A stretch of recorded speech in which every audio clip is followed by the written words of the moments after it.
States. We all have one, but does anyone know what a micronation is? I did some investigatory journalism and found out. I just got a letter. It's from Sally Salty Fingers and it says, "Dear Jacqueline, what is a micronation?" Okay, thanks, bye. Well, Sally, why don't we find out? Micronations, or model nations, are small entities claiming to be independent nations, but aren't actually recognised by the world government. They're the Jam Bradys of sovereign states. Micronations have existed for hundreds of years, like Share, but have only been publicised on a world scale thanks to something called the intranet. Internet. Micronations can exist in various forms, like one of those creatures in those sci-fi films that Anthony's always banging on about. The Kingdom of Redonda is an uninhabited Caribbean island that's been in existence since 1865 under absolute monarchy. But there are 4 people who claim to be king. My money's on the guy holding the pineapple. There are even micronations right here in Australia. No, not one of our many detention centres. We're talking about a place called the Principality of Hutt River. It was created over an argument about wheat. A guy called Leonard Casely got upset and created his own micronation independent of Western Australia.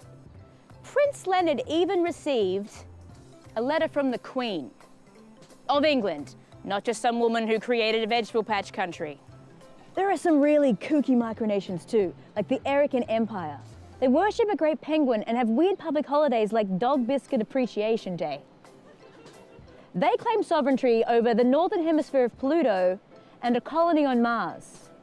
Though strangely enough, they weren't interested in claiming Uranus. Sealand's another wacky one. Sealand is an unrecognised micronation claiming Ruff's Tower off the coast of England. A man by the name of Paddy Bates, Bakers man, originally claimed the fort to broadcast his pirate radio station.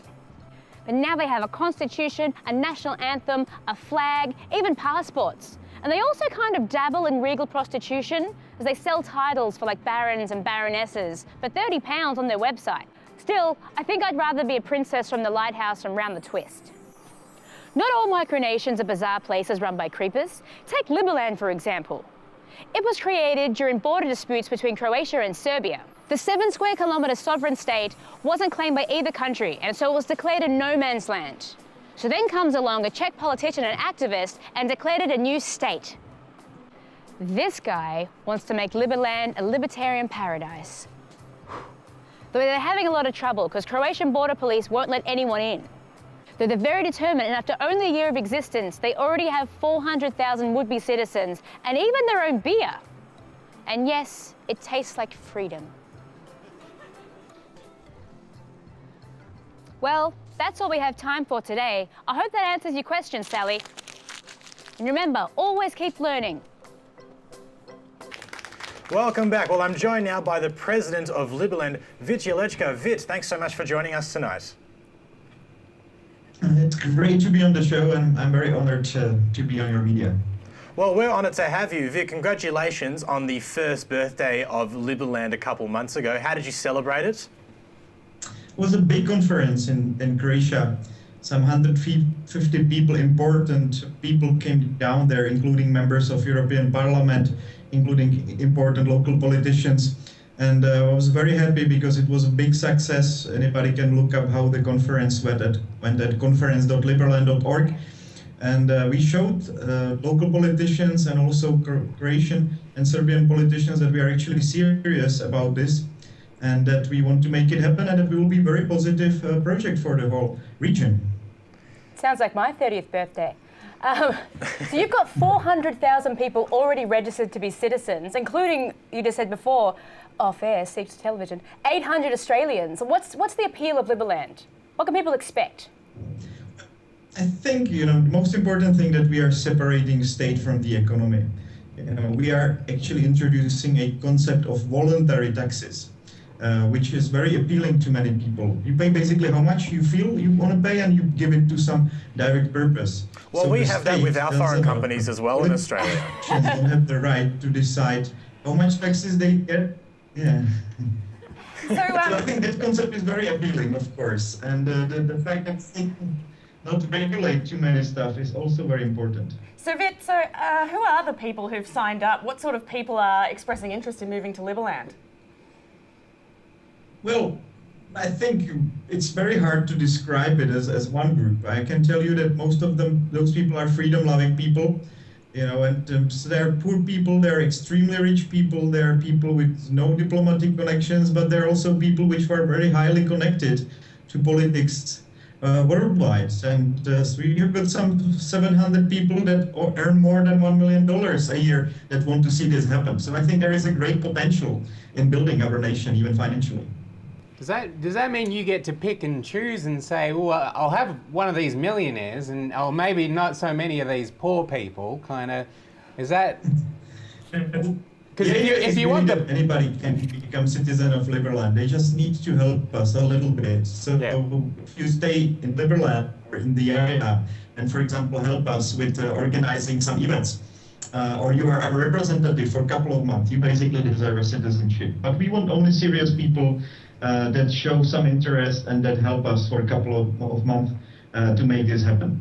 Well, Vít, I want to know, how do you make a country? Like, do you just put an application to the world? How does that happen? What do you have to do? Well, the international law, the video conventions are very strict about actually saying that in order to have a country, you don't need any kind of recognition. You basically have to act like a country, and this is exactly what we are doing. What? That's fascinating. So all you have to do is act like a country to be recognized as a country. If it sounds like a country and smells like a country, it's a country. Exactly. They call it a DACA, basically. And this is exactly what we are doing. And we have a very nice territory. We have a lot of people that want to live there. So we are actually following all the Montevideo criteria for a single country, which is very important. And you have a football team, and you have your own beer. So I feel like you've probably already established the country now, haven't you? Yes. Yes, for example, he said these are exactly the two most important steps for starting. And he also said it helps if you have some friends with nuclear weapons, which we don't have yet, but that was just a joke. Do you think that you will be a nuclear state in the next few years? Because we need more of them.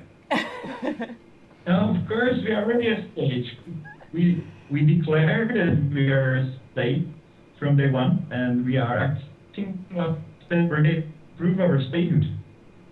Fantastic. Well, good luck with everything. And Vít, thank you so much for joining us. We have to end it there. But good luck for the rest of the life of Liberland. Yeah, you're very welcome to come and visit in August. I hope some people from Australia. We haven't had any yet, but we had people from the rest of the world already. Well, we're going to go straight there. Thanks so much, Vít. We'll catch up with you another time, hopefully.